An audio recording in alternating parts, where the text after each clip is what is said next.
Well, hello, everyone. My name is Brian Schill, and I'm the Executive Director for the Peters Township Chamber of Commerce, and we have some special guests with us today. We have Anthony and Karen Lingus, the owners of Beef Jerky Outlet. They have two stores, one at Tanger in Washington, and they also have one in the Grove City Outlets. Joining them today is their Assistant Manager at Grove City Outlets, Blake Lang. So they've been yellow up there for a week now, and I thought it would be very interesting to see how life is being yellow. And so I asked them if they would be able to join us today, and they said sure. And so here we are. And so I'm just going to let it up to you guys now. Let us know, babies, basically, like, okay, what's it like to be up in a yellow? What'd you have to do to prepare? Things like that. I'll just turn it over to you guys. Thank you. No problem. Appreciate you being here. The yellow is mellow kind of thing, right? But no, we, going to the yellow phase, of course, there's always a lot that you have to do, right? I mean, the first thing we had to do in our store was just go through all the inventory and see if anything had expired or, kind of where things stand at the moment. And so we had to refresh everything, order some new product. But, cleaning the store is key, going through all of the Pennsylvania Department of Health guidelines and the CDC guidelines, making sure that the store met all of the requirements. One of the biggest requirements that we had to do was put up a plexiglass barrier on our cash wrap, which, is a little challenging. I mean, it's one of those things that, you see a lot of them around. We kind of did a real nice, I like to think professional one. It looks pretty good. But, big kind of 7-by-3-foot plexiglass sheet that was kind of custom fit to the counter. So, that was a big thing. And, a lot of this just for the customer safety, for our employee safety, and, a lot of it just to show the customers that, we care enough to do all that kind of stuff too, and make sure that everybody's safe and healthy in our store and feel comfortable coming into our store. So that, as well as, establishing procedures, was key with regard to what our employees do, how they react, how they handle customers, how they distance themselves from customers when they're in the store, how they watch over the number of customers that come into the store. We've got relatively small spaces in each of those malls, about 750, 800 square feet, something like that. I think the state mandated 50 square feet, one per 50 square feet, or something like that, right? So one person per 50 square feet, including employees, was what we had to follow. So that puts us at around 14, 15 people in the store at any given time, which has been, since we opened, I think on Saturday, Blake, we, at some point we got pretty close to that, right? I know there was a point as the business came through, we saw people coming in, and, there's a decent amount of people in there, and you never want to ask somebody to leave, obviously, but people, I think what we found since we opened is that people have been very cool about it, right? Very, very mellow, kind of coming into the store, and enjoyed getting out into the open air again, and enjoyed seeing people coming into the store, enjoyed seeing our employees. I think the reaction was really good. I know one of the things that Blake did, we'd asked our employees, because all the employees have to wear a mask at all times, right? So that's just one of the new normal requirements.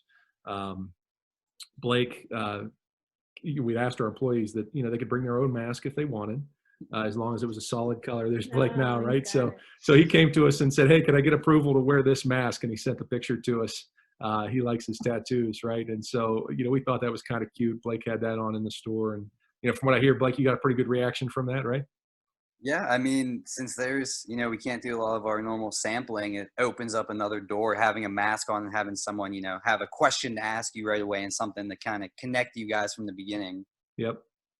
What do you think, Blake, from your perspective, what was the feel of the customers coming into the store? And, I didn't see anybody that didn't wear a mask or, was causing any type of issue in any way, shape, or form, right? I mean, did you experience anything like that? Yeah. No, I would say the same. Everyone's showing up wearing masks. They haven't prepared, obviously, for Code Yellow. You got to be prepared for that. They're not throwing any fits about wearing them. A lot of people coming in are customers we've had previously. They've been, showing their emotions about how excited they are that we're actually open again, and they can at least come out to us and shop in store instead of online. So that's at least a nice thing for them. But yeah, for the most part, most people have been, you know, okay with the mask as long as they can come to the store, see us, and buy the jerky. Yep. Yeah, for sure.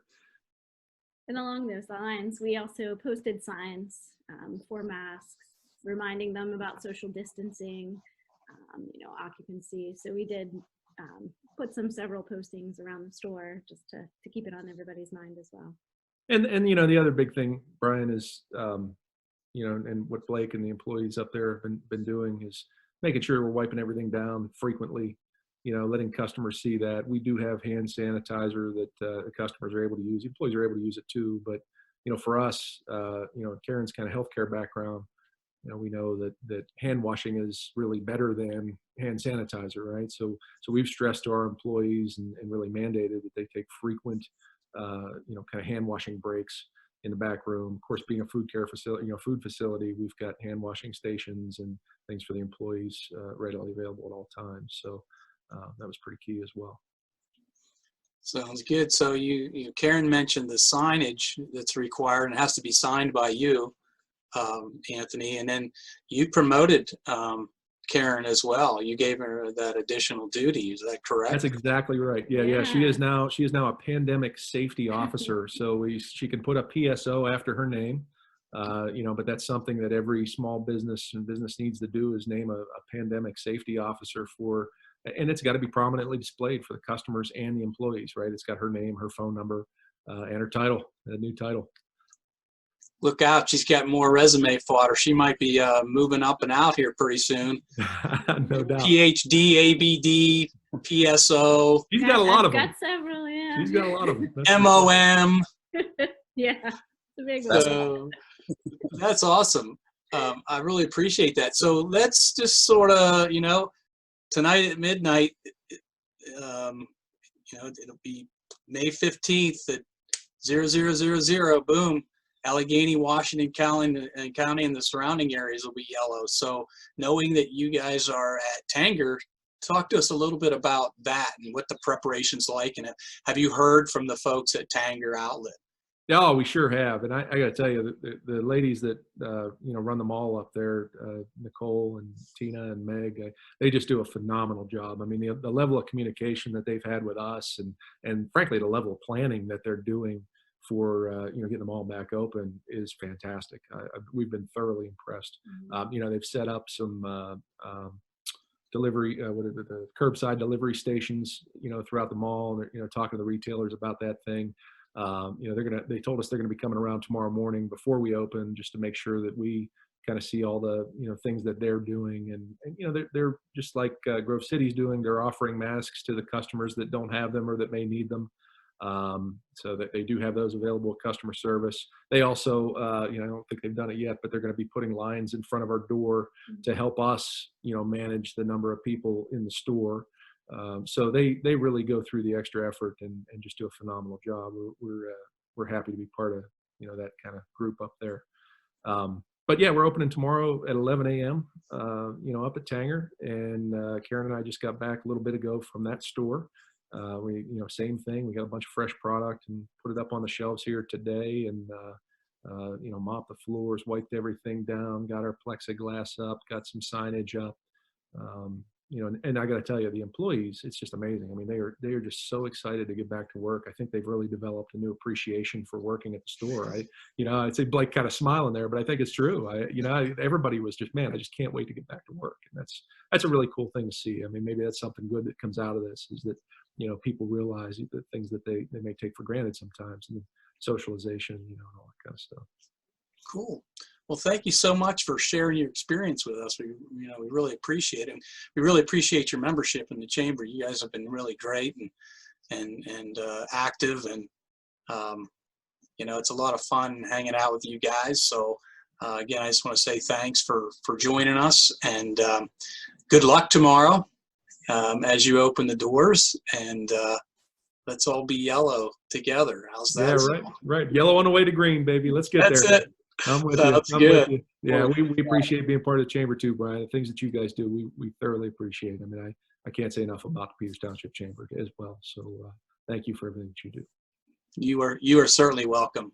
You guys have a great day, and we'll chat with you later.